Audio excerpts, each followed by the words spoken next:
এই গাইস, তোমরা সবাই কেমন আছো? আশা করি সবাই খুব ভালো আছো। তো নারী দোষের আমি তৃতীয় পার্ট নিয়ে চলে এসেছি। প্রথম পার্ট আর সেকেন্ড পার্ট যেরকম ছিল তার থেকে থার্ড পার্ট আর ফোর্থ পার্টটা খুব মজাদার এবং খুব রোমান্টিক হতে চলেছে। তো কিছু সিন দেখিয়ে তোমাদের শুরু করছি আজকের এক্সপ্লেনেশন।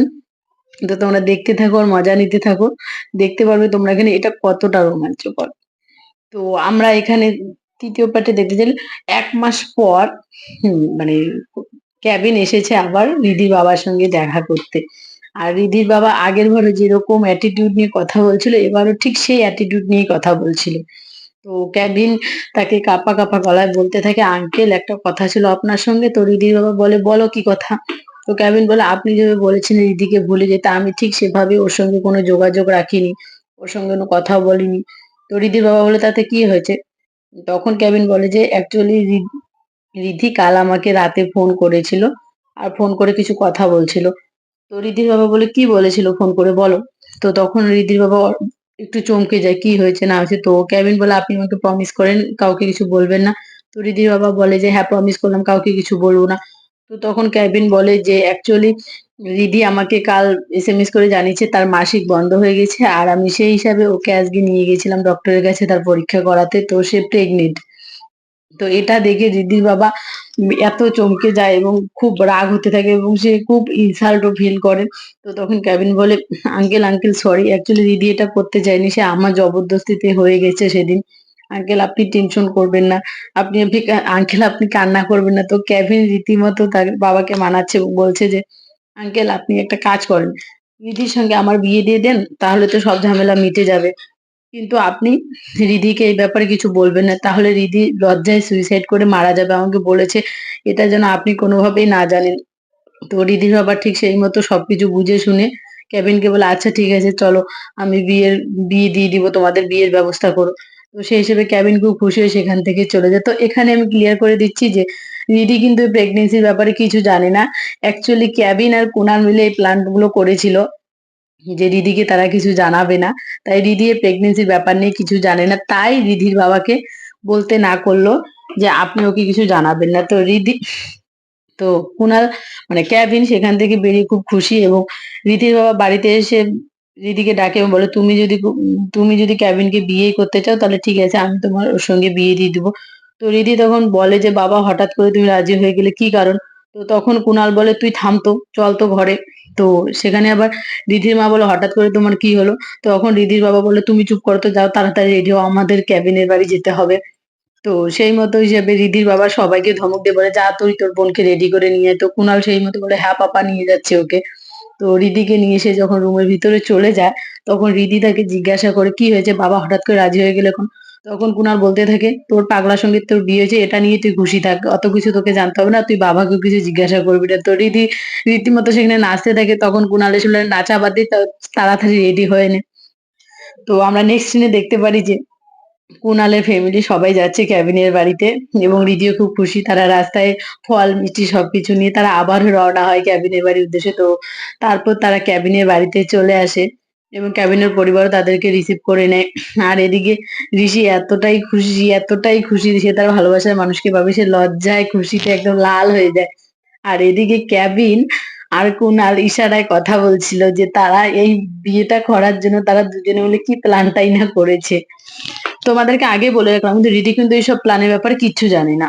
আর এদিকে কুনালও কেভিনকে ইশারা দিয়ে বলছে যা হয়েছে ভালোই হয়েছে। তো কুনালও খুব খুশি আর কেভিনও খুব খুশি। রিধি তো অলরেডি খুশিতে তো লাল হয়েছে। তো তখন কেভিন বলে, "আঙ্কেল আমি কি রিধিকে নিয়ে একটু বাইরে বেরোবো?" তো তারা ঠিক সেই মতো বাইরে বেরিয়ে এত খুশি হয় তাদের বিয়ে ফাইনালি তাদের বিয়ে হতে যাচ্ছে। এই ভেবে তারা গাড়ি নিয়ে খুব জোরে চিল্লাতে থাকে এবং তারা দুজনে খুব খুশি হয়ে যায়। তো এভাবে তারা যখন সময় কাটাতে থাকে তো রাত ১০টা বেজে যাবে। রিধি বলে, "আমাকে তাড়াতাড়ি বাড়ি ফিরতে হবে নাহলে বাবা রাগ করবে।" তো তখন কেভিন রিধিকে বলে, "ঠিক আছে আমি তোমার বাবার কাছ থেকে পারমিশন নিয়ে নিচ্ছি।"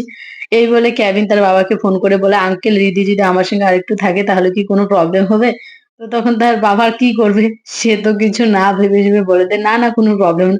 আর কুনাল ভাবতে থাকে, "শালার বেটা তুই তোর সবকিছু কনফার্ম না হতেই তুই লুটে-পুটে খাওয়া শুরু করেছিস, তাই না?" তো কুনালও একটু কনফিউজ হয়ে যায়, কয়, "যা, যা চালিয়ে যা। এটার জন্যই তো এত কিছু প্ল্যান করা।" তো সেই মতে রিধিও একটু অবাক হয়, বাবা এত তাড়াতাড়ি রাজি হয়ে গেল। তো তারপরের দিন আমাদের দেখানো হয় যে কুনাল তার বোনকে নিয়ে এসেছে বিয়ে শপিং করতে এবং সে একটা করে ড্রেস যখন পরে আসতে থাকে এবং তাকে একটা লাল ড্রেসে এত সুন্দর লাগছিল, কুনাল বলে দাঁড়া তোর একটা ফটো উঠাই। তো ফটো উঠাতে গিয়ে হঠাৎ করে আমরা দেখতে পারি কুনালের মন খারাপ হয়ে যায়। কুনাল বলতে থাকে, তুই তাহলে সত্যিই চলে যাবি বিয়ে হয়ে শ্বশুরবাড়িতে? তো এটা দেখে যেন রীতির কলিজা ছিঁড়ে আসে যে সে তার আদরের ভাইকে রেখে সে শ্বশুরবাড়িতে চলে যাবে। এভাবে সেও মন খারাপ করে এবং তারা দুজনেই কান্না করে ফেলে এবং কুনাল তাকে জড়িয়ে ধরে বলে, "কিচ্ছু হবে না, আমরা আছি না, তোর কিচ্ছু হবে না।" এবং রিদিও খুব কান্না করতে থাকে যে, "আমারও তো ইচ্ছে করে না তোদেরকে ছেড়ে যেতে।" তো এইভাবে তারা দুজন খুব ইমোশনাল হয়ে পড়ে। তো তারপরে এটা একটা রোমাঞ্চকর দৃশ্য ছিল। এটা যদি আমি তোমাদেরকে এক্সপ্লেইন করে বোঝাতে পারবো না। তো তোমরা নিজেরাই দেখে নাও। মানে এখানে খুব একটু মানে রোমাঞ্চকর মানে খুব ইমোশনাল টাইপের এটি ছিল যে কুনাল তার বোনকে বিয়ে দিচ্ছে এবং তারা দুজনে কুনাল, কেভিন তারা তাদের পুরা ফ্যামিলি খুব খুশি এবং এখানে এখানে মন কাড়া দৃশ্যগুলো বলে বোঝানোর মতো না। তাই তোমরা নিজেরাই দেখতে পাবে এখানে ঠিক কি হচ্ছে।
তো তাদের বিয়ে শেষ হওয়ার পর আমরা দেখতে পারি যে রিদির মামা এসেছিল কেবিনদের বাড়িতে রিদির বাবার সঙ্গে আলাপ করার জন্য এবং তারা এসেছিল রিদির সঙ্গে।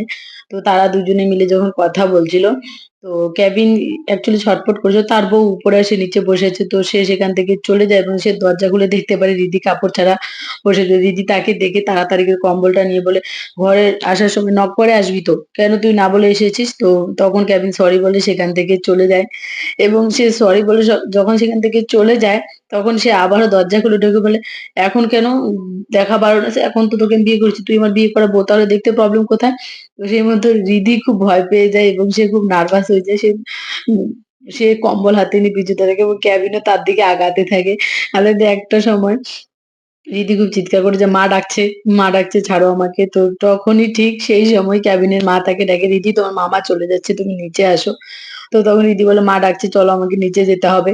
তো কেবিন কি করে তারপরে তার কথা না শুনে তার কম্বলটি সরিয়ে যা দেখার সে দেখে নেয় এবং এটা দেখে কেবিন এত হাসছিল তার হালাত দেখে যে অ্যাকচুয়ালি রিদির কি হালাত হচ্ছিল। তো তারপর যখন তার মামা চলে যাচ্ছিল আর কেবিন তো এদিকে উতলা হয়ে পড়েছে সে কখন রিদিকে কাছে পাবে।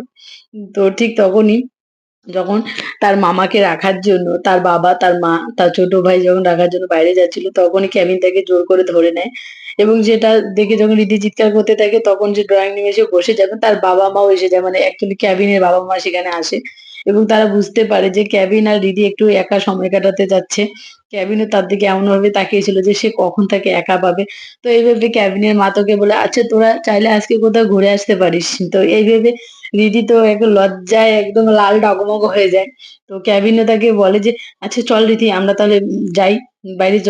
তো রিদি লজ্জায় লাল হয়ে যায় যখন তখন বলে, "তোর না কিছু কেনাকাটা করার আছে? চল আমরা কেনাকাটা করে আসি।" তো তখন রিদি আর কিছু না বলে বলে, "ঠিক আছে চল।"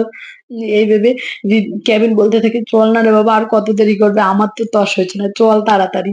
তো রীতিমতো লজ্জায় সেখান থেকে কি করবে না করবে এই ভেবে সে সেখান থেকে দৌড়ে পালিয়ে চলে যায় এবং ক্যাবিনের সিঁড়ির কাছে এগুলো তাড়াতাড়ি চল, তাড়াতাড়ি আয়, সময় পেরিয়ে যাচ্ছে, তাড়াতাড়ি আয়। তো রীতিমতো ক্যাবিনের বাবা আর মা তারা ভাবছে এবং আর হাসছে যে ছেলে মেয়ে দুটো পাগল।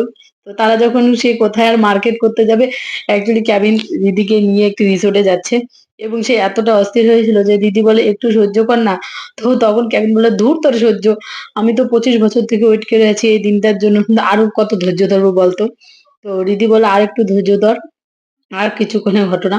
তারপর তোর তখন কেভিন বলে, "দেখ আজকে তোর কি এমন এমন হাল করব যে তুই ৩ দিন বিছানা থেকে উঠতে পারবি না।" তো রিদ্ধি রীতিমতো ভয় পেয়ে যায় আর বলে, "প্লিজ এমন কিছু করিস না, এমন কিছু বলিস না।" তো তখন কেভিন একটি হিংস্র জানোয়ারের মতো হাসি দিয়ে তার দিকে তাকায় আর বলে, "চল তোকে আজকে দেখাবো তোর কি অবস্থা করি।" তো ঠিক কথা মতো সেখানে তারা রিসোর্টে চলে আসে এবং কেভিন তার জন্য দরজা খুলে দাঁড়িয়ে থাকে। রিদি একদম লজ্জায় লাল টুকটুকা হয়ে যায় এবং তারা যখন কেভিন যখন তার মানে রিদি যখন চেঞ্জ করছিল তো কেভিন তার পিছন থেকে এসে তাকে এমনভাবে দেখে যে রিদি পুরো লজ্জায় একদম সেখান থেকে উঠে চলে যায় এবং কেভিনও তার পিছনে যায় এবং দুষ্টুমি করতে থাকে এবং তারা দুজনেই যখন একসঙ্গে সময় কাটাচ্ছিল তখনই হঠাৎ করে সেখানে কারেন্ট চলে যায় এবং কারেন্ট চলে যাওয়াতে দিদি বলে, "যাহ! কারেন্ট চলে গেল।" তো তখনও কেভিন বলে যে, "দেখ এখন তোর কি অবস্থা করি। তোর আজকে এমন অবস্থা করব যে তুই কাল সকালে ঘুম থেকে উঠতে পারবি না।" দিদি বলে, "প্লিজ এমন করে বলিস না। এমন কিছু করিস না।" তো তাদের শুরু হয়ে যায় সেখানে রিসোর্টে এবং কেভিন তাকে এমনভাবে জড়িয়ে ধরে যে রিদি না পারছিল তার থেকে ছুটতে, না পারছিল কিছু করতে। তো এই বলে আবার যখন কারেন্ট চলে যায় তো তখন আবারও কেভিন বলে, "দেখ আজকে তোর কি অবস্থা করি।" এই বলে তারা তাদের সময় কাটায় এবং তার পরের দিন সকালে আমরা দেখতে পারি যে তারা হানিমুনের জন্য বের হচ্ছিল এবং তারা এয়ারপোর্টে আসছিল এবং তাদের ফ্যামিলির সবাই তাদেরকে বাই বলার জন্য এয়ারপোর্টে এসেছিল। তো তারা রীতিমতো সেই গোয়াতে মানে অ্যাকচুয়ালি গোয়াতে চলে আসে তারা তাদের সময় কাটানোর জন্য হানিমুনের জন্য। এবং তারা দুজনে সেই গাড়িতেই মানে কেভিন এতটা অস্থির হয়েছিল রিদ্ধিকে পাওয়ার জন্য যে তারা গাড়িতেই শুরু হয়ে যায়। এবং তারা যখন রিসোর্টে আসে এবং কেভিন তার সঙ্গে এমনভাবে দুষ্টুমি করছিল। আর তোমাদের মনে পড়ে এই মুভির এই সিনটি কিন্তু আমরা কিছুদিন আগেও স্ট্যাটাস বলো, রিলস বলো এসবে খুব দেখতে পেতাম। তো রিদি তাকে বলল, "তোর কি একটু ধৈর্য সহ্য নেই? তুই কি একটু চুপ করে দাঁড়িয়ে থাকতে পারিস না?" তো কেভিন বলে, "না, তোকে বিয়ে করেছি কি চুপ করে দাঁড়িয়ে থাকার জন্য? হ্যাঁ? আমি কেন ধৈর্য রাখবো? ২৫ বছর থেকে ধৈর্য ধরে আছি। আর ধৈর্য ধরতে পারছি না। চল।" তো সেখানে যে কেয়ারটেকার ছিল তাদেরকে যখন সব বোঝাতে থাকে, তো কেয়ারটেকারও একটু মনে সন্দেহ করতে, "আচ্ছা, এরা কি ধরনের লোক?" তো কেভিন তার পিছন থেকে বারবার তার সঙ্গে দুষ্টুমি করছিল যেন রিদি তাকে সামনে দিয়ে সে পিছনে দাঁড়িয়ে থাকে। এবং সেই কেয়ারটেকার যখন তাকে বোঝাতে যাচ্ছিল তখন কেভিন তাকে বলে, "ধুর বেটা তোর বোঝাবুঝি। আমরা বুঝে নিব। তুই এখন এখান থেকে যা। এখান থেকে যা এখন বলছি।" তো এই বলে সে তাকে ঘাড় ধাক্কা দিয়ে ঘর থেকে বের করে দেয়। এবং কেয়ারটেকারও বলতে থাকে, "আমি সবকিছু বুঝিয়ে দিই আপনাদের?" তখন কেভিন বলে, "তোকে কিচ্ছু বোঝাতে হবে না। আমরা সব বুঝে নিব। তুই এখন এখান থেকে যা।" বলে তাকে জোর করে ঘর থেকে বের করে দেয়। রিদি হাসতে সেখানে একদম পাগল হয়ে যায় এবং কেভিন সেখানে দরজা বন্ধ করে দিয়ে আর কোথায় যায়? সে পুরা একদম হিংস্র জানোয়ারের মতো রিদির উপর হামলে পড়ে। তো সেখানে ওদের হলো ১ রাউন্ড। হওয়ার পর রিদি যখন উঠে বসে তখন কেভিন বলল, "আরেক রাউন্ড হবে নাকি?" তো রিদিও তাকে ইশারা করে বলে, "চল হয়ে যাক তাহলে।" তো তারপর রাতে যখন তারা ঘুমাতে যাবে, ঘুমাতে যাওয়ার আগে তারা দুজনের তাকিয়ে থাকতে এমন হয়ে যায় আবারও তাদের শুরু হয়ে যায়। এবং তারপরের দিন রিদি সকালে দেখতে পারে যে তার গালে কালকে ম্যাচ খেলার সময় তার পুরা ব্যাট লেগে একদম গায়ে দাগ হয়ে গেছে। তো তখন রিদি রেগে মেগে গিয়ে কেভিনকে বলে, "দেখ কি করেছিস?" তো কেভিনও তখন তার শার্ট খুলে বলে, "দেখ তুই কি করেছিস?" তো রিদি তখন লজ্জায় একদম লাল হয়ে যায় এবং বলে রিদি তখন কেভিন আবারও তার উল্টো দিকে খেয়াল করে, "দেখ তুই কি করেছিস? তোর তো সামান্য এতটুকু হয়েছে। তুই আমার কি করেছিস দেখ তো।" তো রিদি বলে, "আমার ভুল হয়ে গেছে। আমাকে ক্ষমা করে দে।" তো দেখেন কেভিন বলে, "আচ্ছা কিচ্ছু হবে না। ছাড় না ওগুলো।" তো তখন রিদিও বলে, "আচ্ছা চালিয়ে যা, কিচ্ছু হবে না। এগুলো সব ভালোবাসার চিহ্ন।" সত্যি গাইস মানুষ এরকমও হতে পারে। তো তখন কি করে কেভিন তাকে হিংস্র জানোয়ারের মতো আবারও কামড়াতে শুরু করে। তারপরের দিন যখন তারা ঘুরতে যাবে তো রিদি সেখানে ছোট একটি স্কার্ট পরে আসে এবং তাকে দুষ্টু ইশারা করতেই কেভিনও কি করে তার জামা-টামা খুলে একদম পুরা সেখান থেকে চলে যাবে। তাদের সেখানে আরেক রাউন্ড হয়ে যায়। এবার আরেক রাউন্ড হতে তারা রাউন্ড খেলার সময় একদম রিদির পুরো স্কার্ট ছিঁড়ে ফেলে দেয় এবং সে দেখতে পায় তার কোনো জামা নেই। তো তখন সে আরো একটি ছোট ড্রেস পরে। তো তখন কেভিন তাকে বলে, "চল না আরেকবার হয়ে যাক।" তো রিদি বলে, "তুই এতবার করেছিস তাও তোর মন ভরে না, চল না আরেকবার হয়ে যাক।" এই বলে সে জামা-টামা খুলে সে আবারও সেখানে যায় এবং তারা কিসের কি হানিমুনে এসে ঘুরতে যাবে এবং তারা ঘুরে-টুরে এসে যখন ঘরে ঢুকবে তো তখন তাদের সিঁড়িতেই শুরু হয়ে যায় রোমান্স। তাদের সিঁড়িতেই আরেক রাউন্ড হয় এবং তারা যখন সূর্য ওঠার আগে ভোরবেলা ছাদে গিয়েছিল সূর্য দেখার জন্য। সূর্য ওঠার আগে তাদের সেখানে আবার আরো ১ রাউন্ড হয়ে যায় এবং তারা যখন সুইমিং পুলে স্নান করতে নেমেছে, তারা এতটাই রোমাঞ্চে ব্যস্ত ছিল যে স্নান করতে নেমেছে সেখানেও তাদের আরেক রাউন্ড হয়ে যায় এবার তারপরের দিন তারা রাতে পুরা একদম কদম ফুল খুঁজছিল। কারণ কদম ফুল ছাড়া তো শুভেচ্ছা জানানো হবে না। তারা দুজনে পাগলের মতো কদম ফুল খুঁজতে লাগলো। তখন রিদি বলে, "ছাড় না, কদম ফুল ছাড়াই হবে।" এই বলে তারা দুজন দুজনকে জড়িয়ে তারা আবারও কিস করতে থাকে। তো তখন মানে কদম ফুল ছাড়াই তারা দুজন দুজনকে শুভেচ্ছা জানাতে থাকে। তো কেভিন বলে, "তুই একটু ধৈর্য ধর, আমি এক্ষুনি আসবো।" তো রিদি বলে, "না, আমার ধৈর্য সবে না, তুই তাড়াতাড়ি আয়।" তখন কেভিন বলে, "আমি কদম ফুল নিয়ে এখনই চলে আসবো।" অ্যাকচুয়ালি তারা যে ২০ প্যাকেট কদম ফুল নিয়ে এসেছিল, তারা তারা রোমান্স করতে, করতে এতটা পরিমাণে পৌঁছে গেছিল, তাদের কদম ফুল কখন শেষ হয়ে গেছে তারা জানেই না। তো কেভিন বলে, "তুই থাক, আমি ৫ মিনিটে যাবো, কদম ফুল নিয়েই চলে আসবো।" এই বলে কেভিন সেখান থেকে বাইক নিয়ে সিগারেট ফুঁকতে, ফুঁকতে সেখান থেকে চলে যায়। তো গাইস পুরোটা এক্সপ্লেন করা সম্ভব হলো না। আরেকবার নিয়ে আসবো চতুর্থ পার্টে। তোমাদের জন্য আরো রোমাঞ্চকর জিনিস আছে। তো তোমাদেরকে সেই রোমান্স দেখতে গেলে চতুর্থ পার্টের জন্য অপেক্ষা করতে হবে। তো চতুর্থ পার্ট কালকেই চলে আসবে তাড়াতাড়ি। তো কেমন হয়েছে তোমরা কমেন্ট করে জানাবে। Thank you so much.